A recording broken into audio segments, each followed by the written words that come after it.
And what we have coined it, we've coined it hunger, largely because when you meet someone, when we work with the population and you ask them how they are, they're not going to say to you we're food insecure, they're going to say we're hungry. And so we said, let's call this animal by the name that it is. So the issue of hunger within Southern Africa is quite a prominent issue. I can just change it myself. Yeah, okay.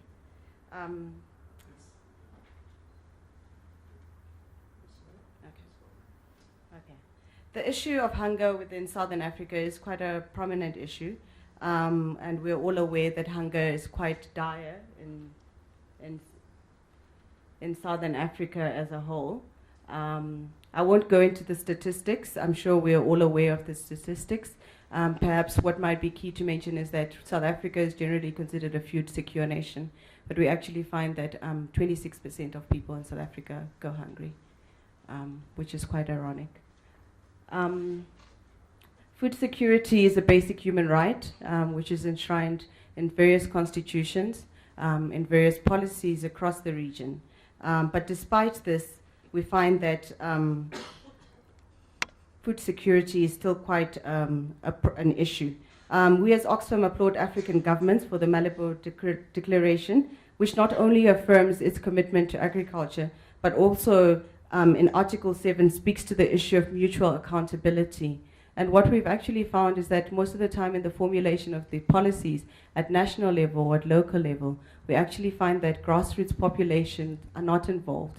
They're not aware of these policies, and hence by not being aware, they're not able to hold the duty bearers accountable to what they're supposed to deliver. And as such, we find ourselves in the situation that we are in. And so for us, Article 7 of the Malabo Declaration actually has the potential to enable grassroots population to actually bridge the gap between the policy formulation and the policy implementation, where we find it's actually lacking. And we have ways that we think we should be able to mobilize as civil society, be able to mobilize grassroots population to be effectively engaged in the policy process as a whole. And I'd like to call this giving back power to the communities, because essentially what we have now is a situation where communities are simply recipients of policies, and in some cases recipients, supposed recipients, because the benefits of the policies never get to them. And we at Oxfam use a three-stage solution to do this. We look to empower or disseminate information, raise awareness, educate people about their rights and the policies supporting those rights, and how different actors, including themselves, are accountable. So the bottom line is, although government and perhaps private sector has a duty to foster food security within the region at a national level, also the grassroots population also have an accountability. They also have a role to play to that. And we raise awareness with regards to that and what the different policies say. In most cases, for example, I'll just hone down to South Africa. Last year, 2014, August, the government of South Africa, through Department of Agriculture, gazetted a national food and agriculture policy. I'm not sure about the people who work in South Africa here, but most of the people are unaware of this policy, including the grassroots population.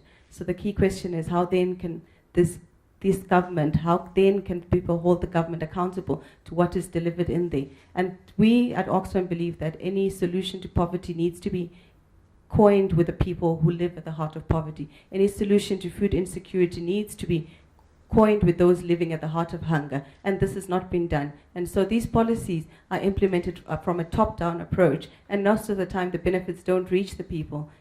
And we're saying that let it be the other way around, that everybody takes ownership of it.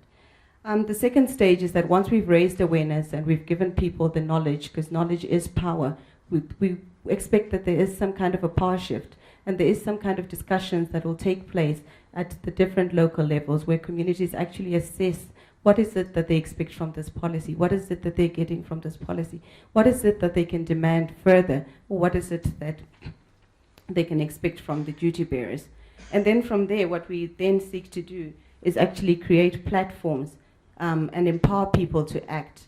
When they know what they can now be able to do, they can either use the policy effectively, or they can speak up and say, listen, this policy really just doesn't affect us. And so this is something that we've done quite a lot. We've created platforms to enable rural populations. We mobilize rural population, create platforms for them to be able to engage with the different policies.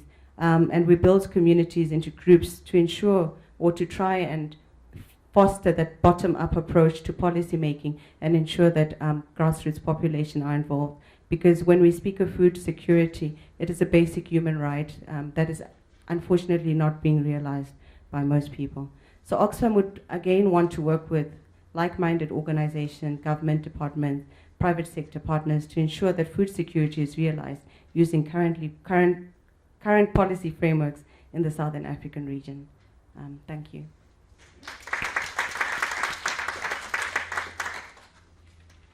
Okay, well, perfect timing that there's a Rural Women's Assembly sign up here. The last person who wanted to speak was Nora from the Rural Women's Assembly. Did you have a comment you wanted to make, madam? Thank you. I'm Nora Mlondo.